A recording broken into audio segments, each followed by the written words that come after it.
আসসালামু আলাইকুম। আরবিডি নিউজের সর্বশেষ আন্তর্জাতিক সংবাদে সবাইকে আমন্ত্রণ জানাচ্ছি। সঙ্গে আছি আমি রাজীব। প্রথমেই জেনে নেওয়া যাক কী থাকছে এখনকার সংবাদে।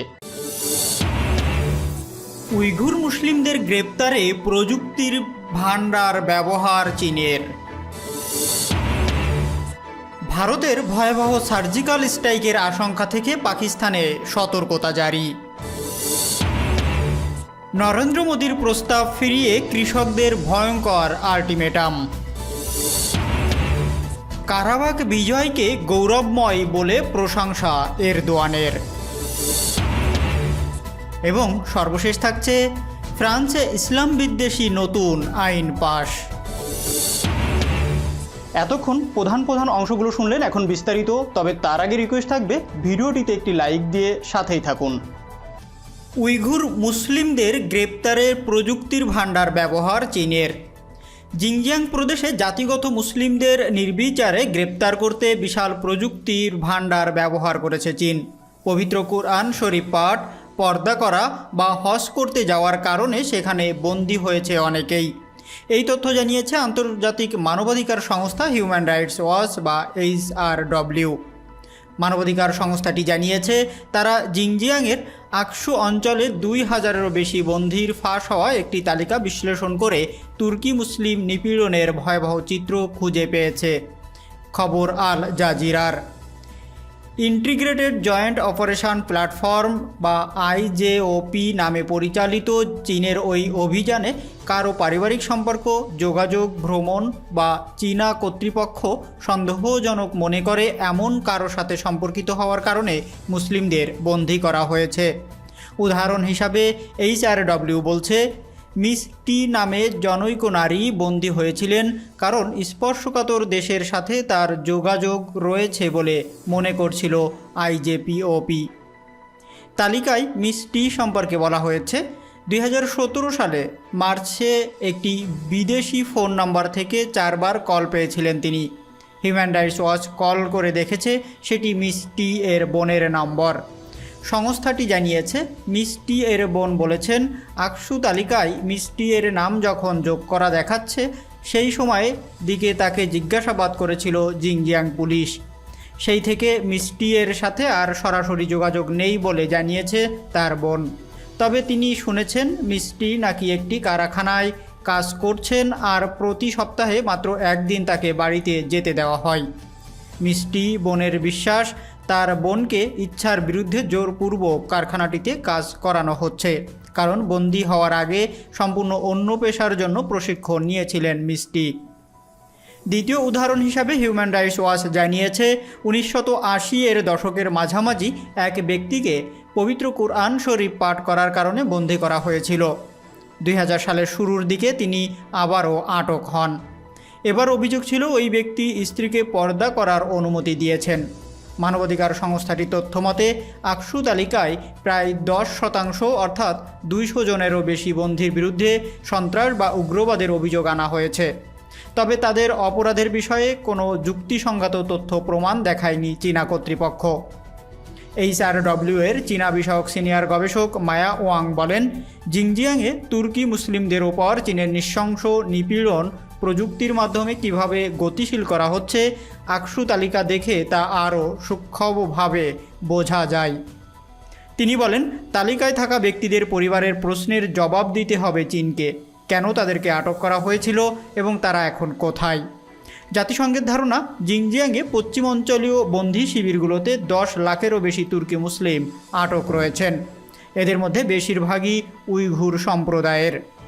সমাজকর্মীদের মতে তুর্কি মুসলিমদের জাতিগত ও ধর্মীয় পরিচয় সম্পূর্ণ মুছে ফেলতে এবং চীনা সরকারের উপর বিশ্বাস রাখার লক্ষ্যেই পরিকল্পিতভাবে এই বন্দিদশা সৃষ্টি করা হয়েছে, যদিও চীন বরাবরই এই অভিযোগ অস্বীকার করছে।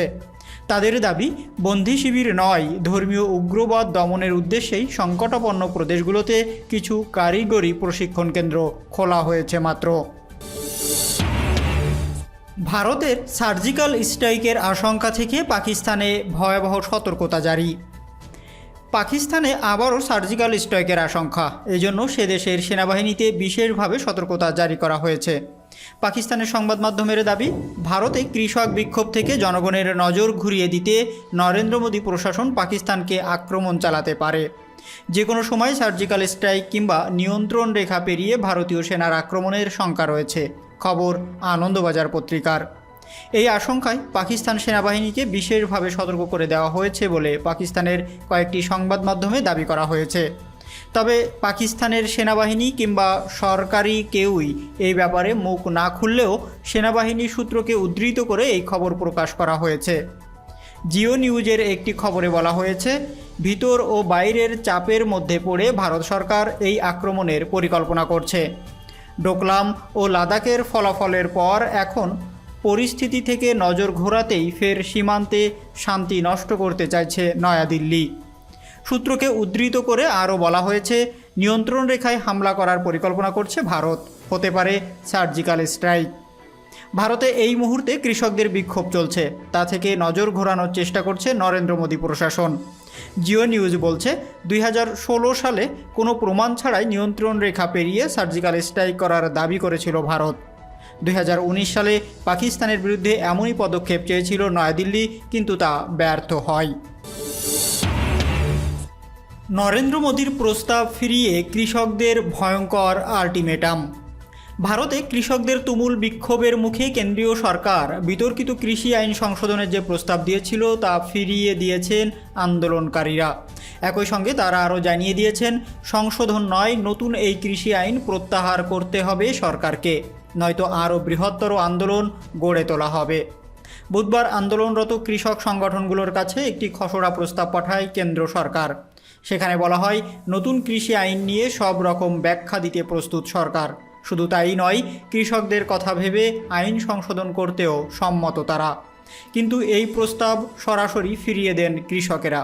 প্রতিবেদনে বলা হয়, কৃষকেরা এই 5 দফা প্রস্তাব ফিরিয়ে দিয়ে হুঁশিয়ারিও দিয়েছেন, তাদের দাবি না মানা হলে আরও বৃহত্তর আন্দোলনের করার কথা বলছেন।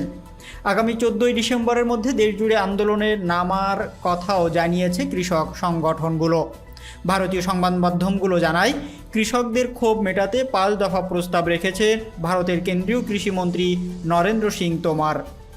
বুধবার সকালে 5টি প্রস্তাবে লিখিত আকারে কৃষকদের কাছে পাঠানো হয়। এরপর এই প্রস্তাবগুলো নিয়ে আলোচনায় বসেন কৃষক সংগঠনের প্রতিনিধিরা। এ বিষয়ে কৃষকদের ভাষ্য, কেন্দ্রের প্রস্তাব আমরা আলোচনা করে দেখতে পারি, কিন্তু এই কৃষি আইন প্রত্যাহার করতেই হবে, নয়তো আন্দোলন চলবেই। প্রস্তাবগুলো হলো, ন্যূনতম সহায়ক মূল্য বাতিল করা হবে না, কেন্দ্র এই নিয়ম মেনে চাষিদের কাছ থেকে ফসল কিনবে, কৃষি মান্ডি আরও উন্নত ও মজবুত করা হবে, চাষিদের কাছ থেকে ফসল কিনতে হলে ব্যবসায়ীদের নাম নথিভুক্ত করতে হবে, চুক্তিভিত্তিক চাষের ক্ষেত্রে সমস্যা হলে সাধারণ আদালতে যেতে পারবেন চাষিরা, ফসলের আগাছা জ্বালানো সম্পর্কিত কঠোর আইনে পরিবর্তনের আশ্বাস। নতুন কৃষি আইনের প্রতিবাদে দেশটিতে টানা 14 দিন ধরে চলছে কৃষকদের বিক্ষোভ। যত দিন যাচ্ছে বিষয়টি ক্রমশ চাপ বাড়াচ্ছে মোদী সরকারের উপর। এরই মধ্যে সরকার নিজেদের অবস্থান থেকে সরে কিছুটা নমনীয় হয়েছে এবং প্রস্তাব দিয়েছে এই 5টি। কিন্তু এই প্রস্তাব ফিরিয়ে দেওয়ার পরিস্থিতি আরও ঘোলাটে হতে পারে। উল্লেখ্য, কৃষকেরা আরও বৃহত্তর আন্দোলনের আল্টিমেটাম দিচ্ছেন। কারাবাখ বিজয়কে গৌরবময় বলে প্রশংসা এরদোয়ানের। তুরস্কের president Recep Tayyip Erdogan Karabakh বিজয়কে গৌরবময় বলে প্রশংসা করেছেন। আর্মেনিয়ার বিরুদ্ধে আজারবাইজানের কারাবাখে সামরিক জয়কে দেশব্যাপী উদযাপনে বৃহস্পতিবার যে আয়োজন করা হয়েছে তাতে অংশ নিচ্ছেন এরদোয়ান। বিতর্কিত নাগোর্নো কারাবাখ অঞ্চল নিয়ে গত 6 সপ্তাহ ধরে উভয় পক্ষে যুদ্ধ চলে। এতে জয়ী হয়ে আজারবাইজানের সেনাবাহিনী যেসব অস্ত্র আটক করেছে সেসব দিয়ে তারা এরদোয়ানের আগমনের আগে প্রদর্শনীর মহড়া দেয়। বৃহস্পতিবার ব্যাপক আয়োজনে এই বিজয় উদযাপিত হচ্ছে। এরদোয়ানের আগমনের আগে তার কার্যালয় থেকে বলা হয়েছে, তুরস্কের এই নেতার সফরের মধ্য দিয়ে বন্ধুপ্রতিম দেশের গৌরবময় এই বিজয় একসাথে উদযাপনের সুযোগ তৈরি হলো।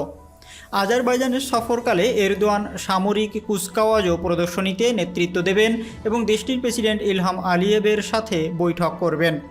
আর্মেনিয়ার সাথে গত 6 সপ্তাহের যুদ্ধকালে তুরস্ক আজারবাইজানকে সমর্থন দিয়ে এসেছে। দেশটির সেনাবাহিনীর শক্তি জোরদারে সিরিয়া থেকে তুরস্ক ভাড়াটে সৈন্য পাঠিয়েছে বলেও অভিযোগ উঠলে আঙ্কারা তা অস্বীকার করে। উল্লেখ্য, সাবেক সোভিয়েতভুক্ত ককেশাস অঞ্চলে তুরস্ক তার নেতৃত্বমূলক ভূমিকা আরও সম্প্রসারিত করতে চায়। নাগোর্নো কারাবাখের এই বিজয় ভূ রাজনৈতিকভাবে এরদোয়ানের অবস্থানকে আরও জোরালো করবে বলেই বিশ্লেষকরা মনে করছেন। ফ্রান্সে ইসলাম বিদ্বেষী নতুন আইন পাশ। কঠোর ইসলামপন্থার বিরুদ্ধে নতুন একটি আইন পাশ করতে সক্ষম হয়েছে ফরাসি প্রেসিডেন্ট এমানুয়েল ম্যাক্রো। বার্তা সংস্থা এএফপির খবরে এমন তথ্য মিলছে। দেশটির একটি সাময়িকীতে মহানবী হজরত মোহাম্মদ সাল্লাল্লাহু আলাইহি সাল্লামকে বিদ্রূপ করে কার্টুন প্রকাশের পরিপ্রেক্ষিতে কয়েক দফা হামলার পর এমন সিদ্ধান্ত নেওয়া হয়েছে। এই আইন পাশে ফ্রান্সের মুসলমান সম্প্রদায়কে অমর্যাদাকর অবস্থায় ফেলে দেবে বলে বিশ্লেষকদের ধারণা। ইউরোপের সবচেয়ে বেশি সংখ্যক মুসলমানের বাস এই দেশটিতে। আইনটির মূল শিরোনাম দেওয়া হয়েছে বিচ্ছিন্নতাবাদী বিরোধী বিল। সমাজের মূলধারা থেকে ইসলামের চরমপন্থাকে বিচ্ছিন্ন করতে এই পরিভাষা ব্যবহার করেছেন ম্যাক্রো, যা ব্যাপক সমালোচনার জন্ম দিয়েছিল। এখন বলা হচ্ছে ধর্মনিরপেক্ষতাবাদ ও বাক স্বাধীনতা সহ প্রজাতন্ত্রের মূল্যবোধ জোরদার করতে এটি একটি খসড়া আইন। বুধবার এই বিলের পক্ষে সাফাই গাইতে গিয়ে ফরাসি প্রধানমন্ত্রী ক্যাস্ট্রক্স বলেন, এই আইনে ধর্মীয় স্বাধীনতাকে হরণ করা হবে না, কিন্তু এটি দিয়ে ইসলামী চরমপন্থার মতো ঘৃণ্য মতাদর্শকে মোকাবেলা করা হবে। ধর্মীয় উগ্রবাদ থেকে মুক্তি, সুরক্ষা ও স্বাধীনতার জন্য এই আইনের প্রস্তাবে বলে তিনি বর্ণনা করেন। ফ্রান্সে 40 লাখের মতো মুসলমান বসবাস করেন, যা মোট জনসংখ্যার 4%। উত্তর ও পশ্চিম আফ্রিকার মুসলিম প্রধান সাবেক ফরাসি উপনিবেশ থেকে তারা এখানে এসেছেন। দেশটিতে ব্যাপক মুসলিম বিদ্বেষ রয়েছে। ইসলামকে তারা ফরাসি মূল্যবোধের বিপরীত আদর্শ বলে মনে করে। এর আগে বোরকা নিষিদ্ধের 6 বছর পর 2004 সালে ফ্রান্সের স্কুলে হিজাব পরাও বন্ধ ঘোষণা করা হয়। দক্ষিণাঞ্চলীয় ফ্রান্সের বেশ কয়েকটি সৈকতে বুরকিনি পরা মুসলমান নারীদেরও নিষিদ্ধ করা হয়েছে। ভিডিওটি যদি ভালো লাগে অবশ্যই লাইক করবেন এবং কমেন্টস করে জানিয়ে দিবেন এই সকল বিষয়ের উপর আপনার মূল্যবান মতামত। আর অবশ্যই আপনার পরিবার ও বন্ধুবান্ধবের ভিতর ভিডিওটি শেয়ার করে দেবেন। আল্লাহ হাফেজ।